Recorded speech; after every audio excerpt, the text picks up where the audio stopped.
तो दोस्तों शेर ड्रामे की लास्ट एपिसोड आ चुकी है एंड आई टोटली अंडरस्टैंड कि आप में से 90% लोगों ने वो एपिसोड देखी ही नहीं होगी, क्योंकि बहुत सारे लोगों को पता नहीं है कि एपिसोड कहां पर लॉन्च हुई है। कुछ लोग कह रहे हैं कि सिनेमाज में लॉन्च हुई है। अगर सिनेमाज में भी हुई है तो भैया यूट्यूब के ऊपर कब आएगी, या उसके अलावा हम कैसे देख सकते हैं। और अगर आप नहीं अपना टाइम वेस्ट करना चाहते ऐसे में उसकी मेगा एपिसोड को देखकर, तो मैं आज की इस वीडियो में आपको वैसे ही बताने वाला हूं कि इस ड्रामे का एंड कैसा हुआ, अच्छा हुआ या नहीं हुआ। ओवरऑल मैं इस ड्रामे को 10 आउट ऑफ कितने मार्क्स देता हूं और कैसी रही इसकी लास्ट एपिसोड, इन सभी क्वेश्चंस के आंसर मैं आज के इस वीडियो में तो आपको दूंगा। लेकिन उससे पहले मैं आप लोगों को बताना चाहूंगा कि भैया हमारी बिजनेस चेन में एक और बिजनेस ऐड होता है and that is stay lux. एक ऐसी प्रॉपर्टी मैंने बाय करके डिज़ाइन की है जहां पर अगर आप आते हैं लाहौर, स्पेशली बहरिया टाउन में, तो आपको एक लग्जरियस अपार्टमेंट रहने के लिए मिल सकता है भैया। पर डे के हिसाब से भी, वीकली भी, या फिर जितना भी आपका बजट है, आपको मिलेगा स्पेशल डिस्काउंट अगर आप मुझे डीएम में आकर ये बताएंगे डायरेक्टली व्हाट्सएप पे कि भैया हम आपकी वीडियो से आए हैं और हम इस अपार्टमेंट में रहने के लिए इंटरेस्टेड हैं। अगर आप अब्रॉड से भी ये देख रहे हैं या आपका कोई भी प्लान है, पाकिस्तान में शादियों का सीज़न चल रहा है, आप चाहते हैं कि आप अपनी फैमिली को एक अच्छा एक्सपीरियंस दें, तो हम डायरेक्टली इसको ऑन करते हैं और आपको एक बेहतरीन सुपर्ब लग्जरियस एक्सपीरियंस देने का वादा करते हैं भैया। ये जो व्हाट्सएप नंबर स्क्रीन पे मिल रहा है, फौरन से आप इस पे राब्ता करके इस प्रॉपर्टी को बुक कर सकते हैं। PK Luxus. We don't sell crap. Back to the discussion के यहाँ पर हमारी लास्ट एपिसोड कैसी रही। तो लास्ट एपिसोड में ऑब्वियसली जिस तरह के आपको टीजर्स दिखाए जा रहे थे जब ये ड्रामा लॉन्च होने वाला था कि दोनों एक दूसरे की तरफ पिस्टल को होवर कर रहे हैं, या एक दूसरे को मार देंगे या खुदकुशी कर लेंगे, बहुत सारी बातें आपने सुनी होंगी। बट मेरी प्रिडिक्शंस में 80 to 90% यही प्रिडिक्शन रही थी कि इस ड्रामे का एंड हैप्पी होगा। तो हैप्पी एंड हुआ है। पहले तो मैं आपको ये बता दूं, अब वो हैप्पी एंड कैसे हुआ है, यहाँ पर हमारी फजर कैसे मानी, या फिर उसका खड़ूस बाप क्यों आकर मान गया, ये मैं आपको सबसे पहले बताता हूँ। पहली बात तो यह है कि बाप को देखो, उसकी बेटी ने रो रो के मनाया, बाप को उसकी बेगम ने मनाया कि भाई ऐसे में तुम छोड़ दो ये जिद, लेकिन बाप नहीं माना। वो माना तो फाइनली अपनी उसी बहन की बात, जिस बहन ने घर में इतने फसाद बर्पा किए थे, फाइनली उस बहन की बात सुनकर उसको कुछ एहसास हुआ कि हाँ यार, there was something wrong with in my self, तो मुझे अपने आप को चेंज करना चाहिए। दैट वाज वेरी हिलेरियस कि यार आपने उसकी बात क्यों मनवाई। मेरे ख्याल से इसको खुद से एहसास होकर अगर ये अपनी बेटी की तरफ जाता तो वो ज़्यादा बेहतरीन सिनेरियो होता। अब ताज बीबी ने ऐसा क्यों किया, अब लास्ट एपिसोड में आपको ऐसे नहीं, मतलब सीन बाय सीन नहीं बताऊंगा, क्योंकि अगर आप देखना चाहो भी तो आपको मज़ा आए, इसलिए मैं आपको समझा देता हूं कि ताज बीबी ने ऐसा क्यों किया। तो ताज बीबी की आपको पता है, वो जो मैंने आपको इनका टांका फिट होने से पहले बता दिया था कि ये डॉक्टर के साथ सीन है, तो वो डॉक्टर के साथ सीन उसका वैलिड हो जाता है। डॉक्टर करता है प्रपोज बड़े ही रोमांटिक मैनर में, उसके मुंह पे दे के मारता है वो अंगूठी के, मतलब अगर तुम पहन लोगी तो मैं मान लूंगा कि ऐसे में तुम हाँ मेरे साथ शादी करने में इंटरेस्टेड हो। बहरहाल यहाँ पर ताज बीबी के जो रिएक्शंस थे, जो उसके एक्सप्रेशंस थे, वो बहुत ही ज़्यादा स्टूपिड थे। आई थिंक इस एज में भी अगर कोई इंसान आपको प्रपोज कर रहा है शादी के लिए, तो आपका जो ओवरऑल बिहेवियर और गेटअप होना चाहिए वो डिफरेंट होना चाहिए। स्पेशली जिस टाइम बात हो रही होती है उसकी शादी की, तो वो जैसे छोटी 17-16 साल की बच्ची नहीं छुप रही होती ऐसे मुंह के आगे, मतलब कपड़ा कर करके या व्हाटएवर, वो सीन थोड़े से अजीब लगे। बहरहाल हुई है उसकी शादी, या होने वाली है उसकी शादी इस लास्ट एपिसोड में इस डॉक्टर के साथ, और वो परमिशन भी लेते हैं अपने काका साहब को। फाइनली होश आ जाता है। काका साहब के होश आने की टाइमिंग बड़ी परफेक्ट थी कि यहाँ पर जब रिश्ता फाइनल हो गया और दूसरी तरफ से यहाँ पर बाप भी मान गया फजर का, तो फिर वो यहाँ पर ज़िंदा हो जाता है। वैसे आपस की बात है, अगर अभी भी वो मरने के बिल्कुल करीब से वापस ना आते तो फिर कब बात है। अब काका साहब ने गो हेड दे दिया हमारी ताज बीबी की शादी का, और उसके बाद फिर वो रिश्ता भी लेकर आ जाता है और बात मतलब कंफर्म हो जाती है कि हाँ शादी होगी। अब मामला रहता है यहाँ पर भैया हमारे फजर के बाप का, जो मैंने आपको बताया कि उसका दिल बिल्कुल नहीं पिघला, लेकिन फाइनली पिघल गया जब बहन ने आकर, पहले तो ये ताज बीबी जाती है तो हॉस्टल में, और वहाँ पर जाकर फजर को ये कहती है कि नहीं मैंने तुम्हारे साथ बड़ी ज्यादती की, दिस एंड दैट। मतलब सारा रोला फिर तेरी शादी का ही था।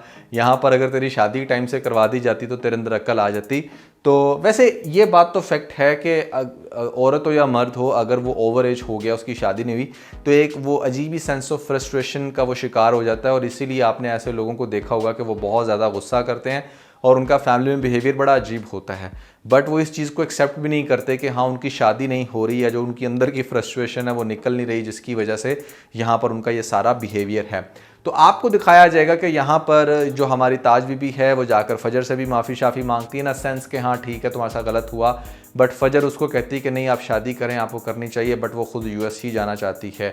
उसके पीछे उसका लॉजिक ये है कि मैं जितना दूर जाऊँगी मेरे बाप को उतना एहसास होगा, जबकि भैया चाहे आप रहो यूएस या फिर किसी भी अपार्टमेंट में, आपको ना मतलब अगर किसी की आंखों से ओझल होना है और पता चलना है कि वो क्या आपके लिए वैल्यू रखता है, ये आपको कुछ डेज में चल जाता है। अच्छा, आपको दिखाया जाएगा कि जिस टाइम वो और उसकी माँ जो है वो जा रही होंगी तो बाप बड़ा इमोशनल हो कहेगा कि तुम मुझसे मेरी बीवी भी लेकर जा रही हो, और वो अपना भरम रखते हुए यहाँ पर कहेगा कि मैं बहुत बुरा बाप हूँ, और फिर फजर जो है वो उसको हक कर लेगी। और फिर इसी सिनेरियो में, इसी केस के अंदर, इसी सीन के अंदर यहाँ पर हमारा जो शेर है वो भी आ जाता है।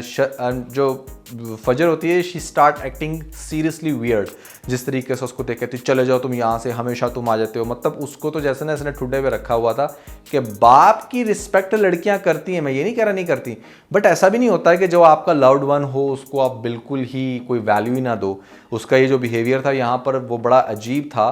तो वो बाप को वैसे भी कह सकती थी कि पापा मैंने इनको नहीं बुलाया, ये खुद आ गए हैं, लेकिन उसको तो बड़ा अजीब से ये ट्रीट कर रही थी। तो बाप ने कहा कि नहीं मैंने इसको बुलाया है। और फिर उसके बाद वो बाप जो है ना वो अपनी सिमरन का हाथ उसमें पकड़ाता है और कहता है जा सिमरन जा, जी ले अपनी ज़िंदगी। और सिमरन की और फिर उसकी फजर की और उसकी शादी होती है। और शादी के फिर बाद में कुछ आपको मंजर कशी दिखाई जाएगी कि अच्छा किस तरीके से दोनों एक दूसरे को प्राइस कर रहे हैं। फजर लुकिंग स्टनिंग, और फिरोज़ की हमेशा से वही वो पहाड़ आगे से और बड़ा वो पॉलिश करके उसको सामने पेश कर दिया जाता है, और मतलब वो अच्छे से सीन और शादी हो गई। अलबत्ता ताज बीबी जिसको मेजॉरिटी लास्ट एपिसोड में दिखाया जाता है उसकी फिर शादी नहीं दिखाई। मतलब अगर आपने इतने सारे सीन उसको दिखाने थे, इस एपिसोड का ना लास्ट एपिसोड का नाम होना चाहिए था ताज बीबी स्पेशल शेर एपिसोड। ठीक है, ताज बीबी स्पेशल शेर एपिसोड। खैर ये अगर नाम होता तो ज़्यादा सेंसिबल होता, क्योंकि ताज बीबी के सीन और उसकी शादी और उसके रोलों के बहुत ज़्यादा थे। और फजर की और शेर की शादी हो जाती है, सब अच्छा हो जाता है और ड्रामा जो है वो ख़त्म हो जाता है। तो ओवरऑल ड्रामे की लास्ट एपिसोड यही एक्सपेक्टेड थी। मैंने कल के रिव्यू में भी आपको बता दिया था। प्रॉब्लम कहाँ पर आई, ड्रामे का स्टार्ट बड़ा अच्छा हुआ, ड्रामा स्टार्ट में बड़ी डिफरेंट वाइब्स दे रहा था, बहुत सारे इसके अंदर थ्रिलिंग सीन इन लोगों ने अपनी तरफ से डालने की कोशिश की हैं जो कि समाव अच्छे भी लगे हैं। लेकिन यहाँ पर शेर का रिएक्शन स्पेशली बाहर आकर उतना ज़्यादा वाइल्ड नहीं था जितना उसको शेर कह कर आपके दिमाग में एक इमेज बनाया था कि मतलब बाहर आकर तो कुछ अनोखा ही काम करेगा। अलबत्ता बाहर आकर उसने वही काम किया जो एक नॉर्मल इंसान करता है किसी को भी सबक सिखाने के लिए। तो एक तो ये सीन था।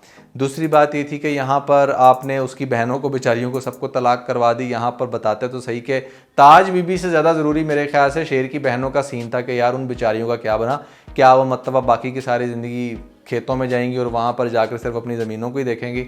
तो कुछ उस हवाले से भी दिखा देते तो बेहतर था। आपने 39 एपिसोड दिखाए, टाइम बहुत वेस्ट किया, कंटेंट का मार्जिन काफ़ी ज़्यादा था। उसके अलावा अगर बात की जाए मिड में ड्रामा जो है वो बहुत बोर हो चुका था। पिछले 5-6 रिव्यू से मैं आपको बता रहा हूँ कि ड्रामे के अंदर जान ख़त्म हो चुकी है और काफ़ी ऑब्वियस हो गया था कि अच्छा क्या होना है। मैं पर्सनली समझता हूँ कि ये ड्रामा बहुत ज़्यादा ब्लॉकबस्टर उस टाइम तक था जब तक शेर हमारा हॉस्पिटल में था, और जब वो वापस आ रहा था तो लोगों की बहुत सारी एक्सपेक्टेशंस थी जो कि इवेंचुअली सब जो हैं वो ख़त्म हो जाती हैं जब शेर बड़ा ही ठंडा भीगी बिल्ली की तरह बैठा रहता है एक जगह पे। और बाकी जो सज़ाएँ उसने दी हैं वो भी ठीक ही थी। तो ओवरऑल अगर बात की जाए इस ड्रामे की स्टोरी की, तो ड्रामे की स्टोरी अच्छी है बट सुपर्ब नहीं है। अगर आप मेरे से पूछें कि मैं इसको 10 आउट ऑफ कितने मार्क्स दूंगा तो मैं इसको 6 मार्क्स दूंगा। ये मेरे ख्याल से 7 या 8 की कैटेगरी में भी नहीं आता। हाइप इसकी बहुत ज़्यादा बन चुकी थी, ओवररेटेड ड्रामा बन चुका था, और इसके जो व्यूज़ आपको मिलियंस में देखने को पड़ रहे थे वो बिल्कुल वैसे ही है कि जैसे बहुत सारे पास में भी आपको पता है ड्रामे बहुत ज़्यादा ओवररेटेड हो जाते हैं और फिर उनकी इतनी हाइप की वजह से यहाँ पर डेफिनेटली उसकी व्यूअरशिप तो पड़ती ही है। बट आई बिलीव कि इससे बहुत ज़्यादा अच्छे ड्रामे इस टाइम भी पाकिस्तानी ड्रामा इंडस्ट्री में चल रहे हैं, और अगर उनको भी अच्छे व्यूज़ आएँ तो वो डेफिनेटली हमारी कंसिडरेशन में ज़रूर आएंगे। अच्छा टाइम पास है। अगर आप दानिश तैमूर के एक्स्ट्रा फ़ैन हैं या फिर आप चाहते हो कि आपको जो हमारी सारा खान है वो ऑलमोस्ट उसी लुक में देखने को मिले जिसमें वो रक्से बिस्मिल में थी, तो भी आपको ये ड्रामा देखना चाहिए। और अगर आपको देखना चाहिए कि अमीर लोगों के फैमिली इश्यूज़ किस तरह के होते हैं या किस तरीके से वो एक दूसरे को ही खाते हैं करते हैं बर्बाद, तो भी ये ड्रामा आपके लिए अच्छा हो सकता है। सो ये है भैया मेरी रिकमेंडेशंस। कैसा लगा आपको ये ड्रामा और ओवरऑल इसके रिव्यूज़ कमेंट सेक्शन में ज़रूर बताइएगा। इसको हम डेफिनेटली रिप्लेस करेंगे क्योंकि वेडनेसडे थर्सडे की बहुत सारी ऑप्शंस थी जो कि शेर की वजह से ब्लॉक हुई थी, अब वो भी सामने आएंगी, हम उनके ऊपर भी टाइम टू टाइम रिव्यूज़ करेंगे। एक और जो वादा मैंने आपसे किया था कि सुबह 9 बजे रिव्यूज़ आएंगे, तो अब आपको एक तो वो चीज़ देखने को मिल रही है।